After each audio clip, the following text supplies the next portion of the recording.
Hello everyone. I apologize that this review's a day late. I did see this last night when it opened, but I had something come up right after I got out of the movie, so I wanted to wait until today where I could officially talk about it comfortably. And I still got this movie on my mind. This movie's not left my mind since I've seen it. So here's my video review for M3GAN, or M3GAN, as the posters and everything pronounce it. So this is the latest movie, kind of a horror comedy hybrid. This comes from Blumhouse, but it's produced by James Wan, and it's written by the same woman who wrote *Malignant*. And if you've seen my video review for *Malignant*, you know that movie was one of my favorite movie-going experiences of 2021, especially. And that movie was insane in all the best ways, and I loved it. And this is by the same team who came up with that. So this is basically, imagine like it's another killer doll movie, like an AI killer doll movie. Think like Chucky. This movie is like a combination of Chucky and a Paul Verhoeven's satire. This movie stars the chick from Get Out, Allison Williams. There you go. You remember her from Get Out. But this stars Allison Williams and Violet McGraw, whose sister is actually Madeline McGraw, who was in The Black Phone. So those two sisters are really making a name for themselves in horror. Even though I really want to preface that this movie, when you look it up, the movie is listed under the horror genre. This movie really is not a horror movie in the traditional sense. This is mainly a satire, and right from the opening scene, this movie establishes that you really should not take this movie that seriously. The story goes that Violet McGraw plays a girl named Katie who loses her parents in a snowplow accident in the winter, killing them both, and she has to temporarily live with her aunt, who's played by Allison Williams, who is she's a person who works in this toy company who makes all these very advanced animatronics and all these different kind of really cool robotic kind of toys for children. And they are in the middle of making this artificial intelligence doll that can interact with any child without any preset conversations that you'd normally see with any normal toy. And this is basically a doll that can literally be their friend. This doll is named M3GAN, and Katie meets M3GAN right in the prototype phase, and she works well enough where she can actually literally be Katie's friend. They play games with each other. M3GAN teaches Katie how to flush the toilet properly, and all that fun stuff. And of course, things inevitably go wrong when this AI goes rogue, and it does things that's outside of the ethical boundaries, and she starts killing people, of course. And we have another kind of Chucky type movie, except this one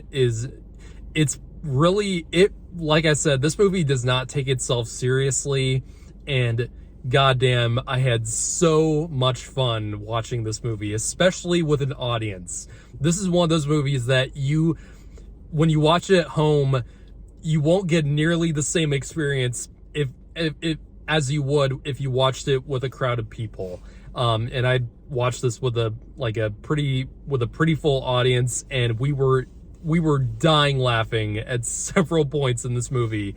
This movie is hilarious, and I don't really mean that like this movie is intentionally funny. Like I said, this is not. I don't really understand why. I mean, the movie has creepy elements to it in the second half, but this movie is really not scary, and if you're going into this movie expecting to get scared by it, you're probably not going to like this movie at all. So please keep that in mind. This is going to be a movie where you're going to be laughing more than like screaming. And I went into this movie, you know, having seen the trailers and all the viral marketing that they've been doing, especially showing all the dancing sequences where the M3GAN doll is dancing. And I mean, it's become the trend of 2023 so far. And that this movie lives up to all that stuff, I think. All the stuff with the doll in this movie, I just ate up. There's so many great reactions from the doll in this movie, and yes, they did actually use a lot of great visual like physical and, you know, in-camera stuff with this. This is not a CGI doll at all.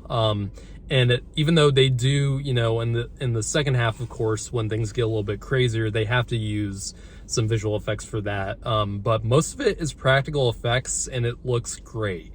This, you know, they had an actual little girl who had this animatronic face over her head and the wig, of course, and that's how they pull this off, and it looks. It's hilarious in all the best ways. There's so many scenes where Allison Williams' character is talking with Violet McGraw, and it cuts back to the M3GAN doll so many times as she's just listening back and forth, as her eyes are just going back and forth between the characters, and it constantly made me amused, and it was just kind of like, what is she gonna say? What is she gonna do next? Because like there's several scenes where they're talking about the M3GAN doll while they're standing right next to it, and there's so many scenes where you can tell she's just like, did this bitch really just say that? And I just loved it. I love stuff like that where it's, you know, the tension, there's tension building up, but there's also this kind of awkward hilarity going on at the same time. And all the scenes with I got really worried that and double toasted, I don't know what's going on behind me. I apologize for that. Jesus. What I watched Double Toasted a lot, and they've been really excited about this movie like I've been, and thank you. And I think one of the videos they did recently on their podcast were like, I really hope that they don't, or we really hope that they didn't reshoot more scenes that, you know, have been catching all this attention, like the dancing scenes. We really hope this movie doesn't go too overboard with that stuff. And in my opinion, I think this movie just hit that right balance of campiness with all the dancing, and oh my god, the singing. The M3GAN doll doesn't only dance in this movie, she sings like 3 times, and it's the first time she does it, and it's in a scene that's actually pretty, it's in a pretty emotional scene involving Katie, and when the music builds up, and it's kind of this like heartfelt moment, and then she just starts singing the song, and it's completely like it turned into a musical at one point, and I was cracking up. I had my hand over my mouth. I was like, holy shit, this is so funny. And it's the filmmakers, I don't think were intending that to be serious. I think they knew what kind of thing they were going for, and I was just having a ball with this. And, you know, like I said, this movie, you know, is a lot.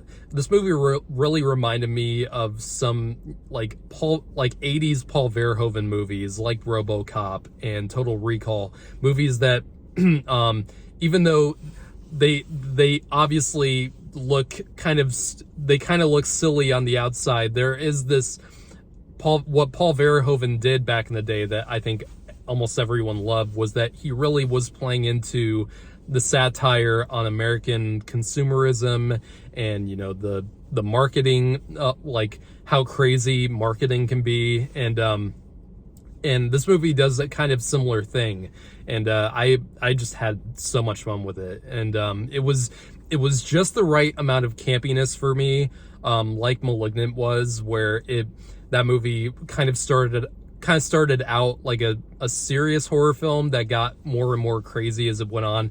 This movie does not have that going for it. This movie is completely campy from the get-go. So right off the bat, you'll know what kind of movie you're in for with this. And I think, like I said, I'm not sure if everyone is going to get into this movie. I think the campiness will scare some people off from it. And like I said, like, this movie is labeled under horror almost everywhere you see it. And I don't see this as a horror movie. I just see this movie as a thriller, maybe, just as a very comedic thriller.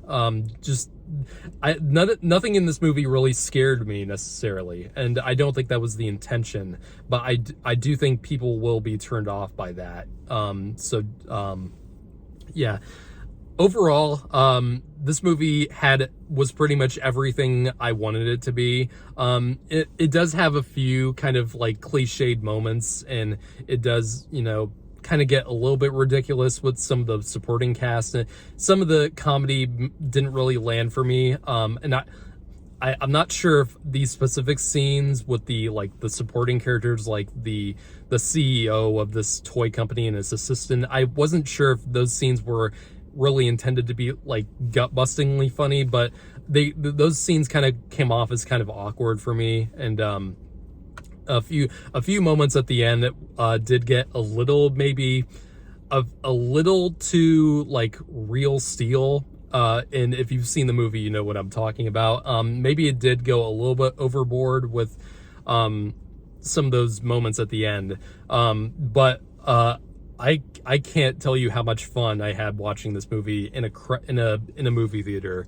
And I think if you're going into this and you're not expecting to be scared, but you're just going in expecting this to be stupid and really campy, then I think you're gonna have a great time with this.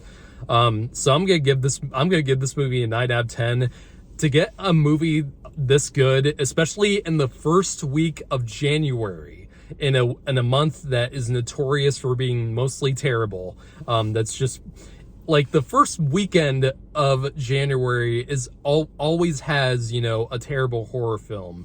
And I was really nervous when I saw when this movie was announced with this release date, and you know, this could have been really something that that really sucked, and it really could have been like, this could have been a really lazy cash grab.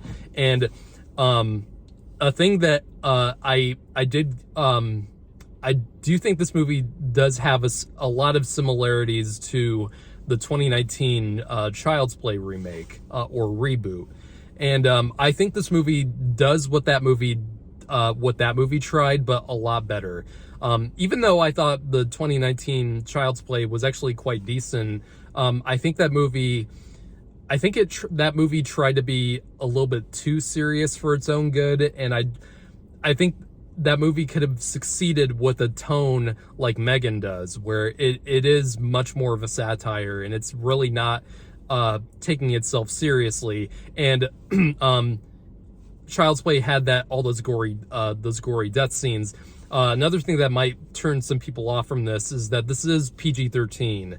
And it is a pretty high PG-13, so it's not completely watered down, but you're not going to get any kind of like really crazy over the top murder scenes in this. So take that what you will. But for me, I was not going into this movie wanting a really crazy gory movie. I wanted something that was just going to make me laugh and, you know, give me a really campy good time. And that's exactly what I got from it. So take that what you will, and hope you guys see M3GAN, and I hope you guys subscribe for more of these video reviews coming this year. And I can't wait to do more with you guys. See ya.